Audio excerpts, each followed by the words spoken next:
കഴിഞ്ഞ പാർലമെന്റ് കഴിഞ്ഞ പാർലമെന്റ് തെരഞ്ഞെടുപ്പിൽ ഒരു വർഗീയ തീ ആളിപ്പടർന്നു. കാഫിർ സ്ക്രീൻഷോട്ട്. ആ ഒരു സമയത്ത് ഒരുപാട് വിവാദങ്ങൾക്കും ആം, പല രാഷ്ട്രീയ പോരുകൾക്കും വഴി തുറന്ന കാഫിർ സ്ക്രീൻഷോട്ട് ഉം. ഇന്ന് 2026 ആയപ്പോൾ അതിന് പുതിയ പുതിയ ആ, ഭേദഗതികൾ അല്ലെങ്കിൽ അപ്ഡേറ്റുകൾ വന്നുകൊണ്ടിരിക്കുകയാണ്. ഉം. അതെ. ഇപ്പോൾ കാഫിർ സ്ക്രീൻഷോട്ട് വിഷയം നമ്മൾ കണ്ടതാണ്. ലോക്സഭാ തെരഞ്ഞെടുപ്പിൽ പെട്ടെന്നൊരു ദിവസം വടകര മണ്ഡലത്തിൽ നമുക്കറിയാം, വടകരയിൽ മത്സരിച്ചത് ആ, മുൻ ഷാഫി ആരോഗ്യ പറമ്പിലും മുൻ ആരോഗ്യമന്ത്രിയായിരുന്ന കെ ശൈലജ ടീച്ചറും അതുപോലെ തന്നെ കോൺഗ്രസിന്റെ യുവമുഖം എന്ന് പറയുന്ന ഷാഫി പറമ്പിലും കൂടിയായിരുന്നു. അപ്പോൾ ആ തെരഞ്ഞെടുപ്പ് കാലഘട്ടത്തിൽ ഒരു സ്ക്രീൻഷോട്ട് അങ്ങനെ പരക്കുന്നു. ആ സ്ക്രീൻഷോട്ടിൽ പറയുന്നത് കെ ശൈലജ ടീച്ചർ അവിശ്വാസിയാണ്, കാഫിറാണ്, അതുകൊണ്ട് ഷാഫി പറമ്പിലിന് തന്നെ വോട്ട് ചെയ്യണം എന്ന് പറഞ്ഞൊരു വർഗീയ പോസ്റ്റ് വരുന്നു. അപ്പൊ സ്വാഭാവികമായിട്ടും ഈ പോസ്റ്റ് കാണുമ്പോൾ എന്താണ് മനസ്സിലാകുന്നത്? കോൺഗ്രസ്സുകാർ ഇങ്ങനെ ഒരു പോസ്റ്റ് ഇറക്കുന്നു, ശൈലജ ടീച്ചറെ തോൽപ്പിക്കാൻ വർഗീയത കുത്തി നിറയ്ക്കുന്നു എന്നൊരു ലേബൽ അവിടെ ഉണ്ടാകുന്നു. പക്ഷേ അന്ന് തന്നെ ഇതിനകത്ത് പറഞ്ഞിരിക്കുന്ന ഈ പോസ്റ്ററിനകത്ത് ഉണ്ടായിരുന്നത് നമ്മുടെ MSFലെ ഒരു നേതാവാണ് ഈ സ്റ്റേറ്റ്മെന്റ് പറഞ്ഞത് എന്ന നിലയിലായിരുന്നു ഈ പോസ്റ്ററിൽ ഉണ്ടായിരുന്നത്.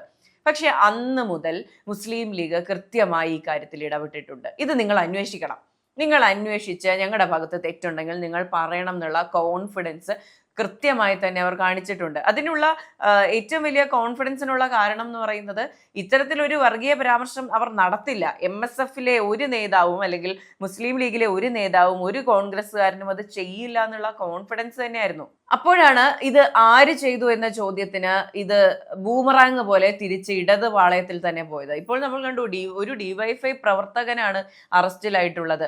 ഇത്രയും നാൾ ഡിഫെൻഡ് ചെയ്ത് കൊണ്ടുപോയിക്കൊണ്ടിരിക്കുകയായിരുന്നു കാഫിർ സ്ക്രീൻഷോട്ട് ചെയ്തത് കോൺഗ്രസ്സുകാർ തന്നെയാണ് എന്നുള്ളൊരു നറേറ്റീവിലാണ് കാര്യങ്ങൾ പൊയ്ക്കൊണ്ടിരിക്കുന്നത്. പക്ഷെ ഇപ്പോൾ ഈ ബോംബ് പോയി വീണിരിക്കുന്നത് ഇടത് പാളയത്തിലാണ്.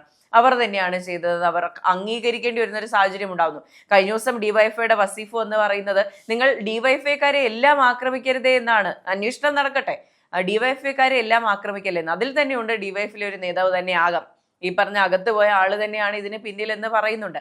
ഇപ്പോൾ ഇത് വാർത്തയാകുന്നതിന് കാരണം എന്ന് പറയുന്നത് കുറ്റ്യാടി MLA പാറയ്ക്കൽ അബ്ദുള്ള പറയുകയാണ് ഈ കാഫിർ സ്ക്രീൻഷോട്ട് കെ ശൈലജ ടീച്ചറുടെ അറിവോടുകൂടെ തന്നെ ആയിരുന്നു ചെയ്തത് എന്നുള്ളത്. അപ്പോൾ എനിക്ക് തോന്നുന്നു ആദ്യഘട്ടത്തിൽ, ഇപ്പോൾ നമ്മൾ ഈ ശബരിമല സ്വർണ്ണക്കൊള്ള വിഷയത്തിലൊക്കെ പറയുന്നത് പോലെ ആദ്യഘട്ടത്തിൽ അല്ലെങ്കിൽ ഗൂഢാലോചനയിലൊന്നും ഇവർക്കൊന്നും പങ്കില്ല എങ്കിൽ പോലും ഒരു ഘട്ടം കഴിഞ്ഞ് ഇത് ആരാണ് ചെയ്തത് എന്നതിനെ പറ്റി ഒരു കൃത്യമായ ഗ്രാഹ്യം ഇവർക്കെല്ലാം ഉണ്ടാകുമല്ലോ. ഇപ്പോൾ ശബരിമല സ്വർണ്ണക്കൊള്ള വിഷയത്തിലാണെങ്കിൽ പിണറായി വിജയൻ സാറിനും, അതുപോലെ തന്നെ കാഫിർ സ്ക്രീൻഷോട്ട് കേസിലാണെങ്കിൽ കെ ശൈലജ ടീച്ചർക്കും ഇത് ആരാണ് ചെയ്തത് എന്നുള്ള കൃത്യമായിട്ടുള്ള ധാരണ ഉണ്ടായിട്ടുണ്ടാവും.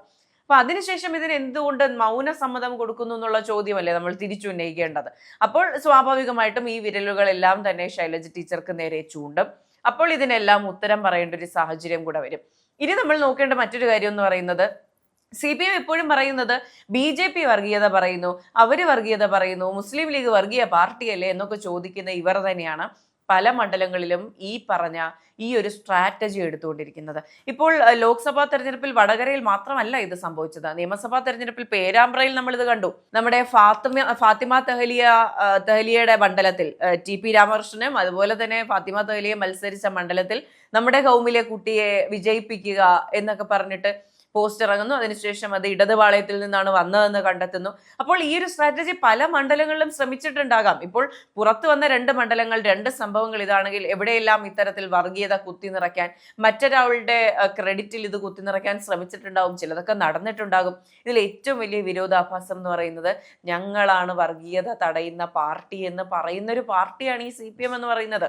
ഇടതുപക്ഷം പറയുന്നത് വർഗീയത നമുക്കില്ല, നമുക്ക് വർഗീയത വേണ്ട, നമ്മൾ വർഗീയതയ്ക്ക് കൂട്ടുപിടിക്കുന്നില്ല എന്ന് പറഞ്ഞുകൊണ്ട് തന്നെ ആഗോള അയ്യപ്പ സംഗമം നടത്തിയ വർഗീയത പറയുന്ന വെള്ളാപ്പള്ളി നടേശനെ കൂടെ നിർത്തിയ പാർട്ടി കൂടിയാണിത്. ഇതെല്ലാം കോർത്തിണക്കി നോക്കുമ്പോൾ നമുക്ക് മനസ്സിലാകും എന്തൊക്കെയോ ചെയ്ത് ഒരു പുകമറയുണ്ടാക്കി എന്തൊക്കെയോ ഇരുട്ടുകൊണ്ട് ഓട്ടം അടയ്ക്കാനുള്ള ഒരു ശ്രമമാണ് ഇപ്പോൾ LDFന്റെ ആ ഒരു സമയത്ത് ഉണ്ടായിരുന്ന ഓരോ ചെയ്തികളും. കാഫിർ സ്ക്രീൻഷോട്ട് വിവാദമായതിനെ തുടർന്ന് നടത്തിയ പോലീസ് അന്വേഷണത്തിൽ ഒരു DYFI പ്രവർത്തകന്റെ ഒരു സാന്നിധ്യം അവിടെ കണ്ടിരുന്നു. പക്ഷേ അതിൽ നിന്നൊരു തുടർച്ച ഉണ്ടായില്ല. തൽക്കാലത്തേക്കാണെങ്കിലും അയാൾ ഒരു ആരോപണ വിധേയനായ DYFI നേതാവ് രക്ഷപ്പെടുകയായിരുന്നു. അത് LDF സർക്കാരിന്റെ കാലത്ത്. തുടർന്ന് 2026 UDF സർക്കാർ കയറിയതിന് ശേഷമാണ് ഈ ഒരു കാഫർ സ്ക്രീൻഷോട്ട് എന്ന വിവാദത്തിൽ പുനരന്വേഷണം വേണമെന്നുള്ള ഒരു ഹർജി അല്ലെങ്കിൽ പരാതി ആഭ്യന്തരമന്ത്രിക്ക് ലഭിക്കുന്നത്. അത് മുഖേന അന്വേഷണം അദ്ദേഹം അന്വേഷണം പ്രഖ്യാപിക്കുകയും ചെയ്തു. അന്വേഷണം നടന്നുകൊണ്ടിരിക്കുന്നു.